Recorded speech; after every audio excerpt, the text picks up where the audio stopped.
CardioVascular Systems is a medical device company located in the U.S., and we design, develop, manufacture, and market solutions for treating peripheral arterial disease. Our device goes in and it sands away the plaque. So when the device is activated, it begins to spin up against the hardened plaque, taking that away. And that restores the flexibility of the blood vessel so that you can go in and treat it with any additional therapy that you might want to use to finalize the treatment for the patient and provide the best outcome.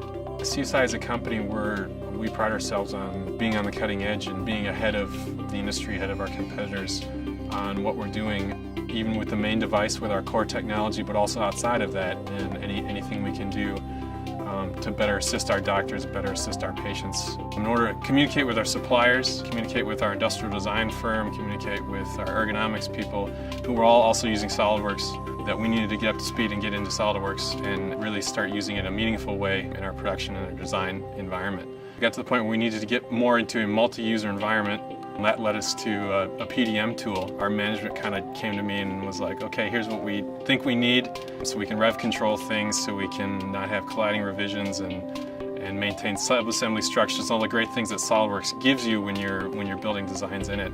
And it was one of those things that once we got it up and running, it was like, how did we ever live without this? We were spending a lot of money on prototypes, spending a lot of money on things that just didn't work, so started looking at SolidWorks simulation as a solution for our FEA, doing some analysis.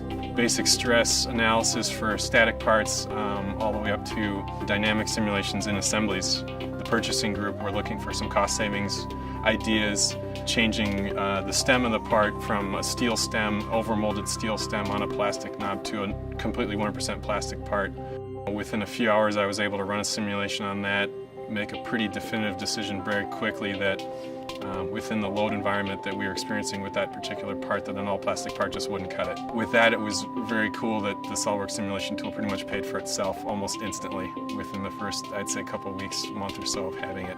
In my usage of SolidWorks thus far, I've yet to find something that it can't do that I need it to do, and it's more so me catching up to the software, basically broadening my understanding of how it works and how best to use the tool.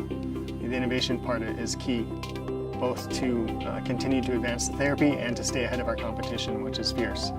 So we use SolidWorks to basically give us a leg up on making sure as we innovate, as we create, it's being captured and documented in a form that we can use it quickly and revise it quickly, so that we can turn it into something that, again, that benefits the patient directly. If you don't use SolidWorks, I don't understand how you would be an effective engineer, be an effective company in basic things like communicating with your suppliers and communicating within the engineering team itself. It really allows us to make changes on the fly, try things out, figure out basic things like clearances and tolerance stack-ups that SolidWorks all just does right there visually for you. And so it's really, really an indispensable tool. And, you know, I really couldn't imagine life without it, to be honest with you.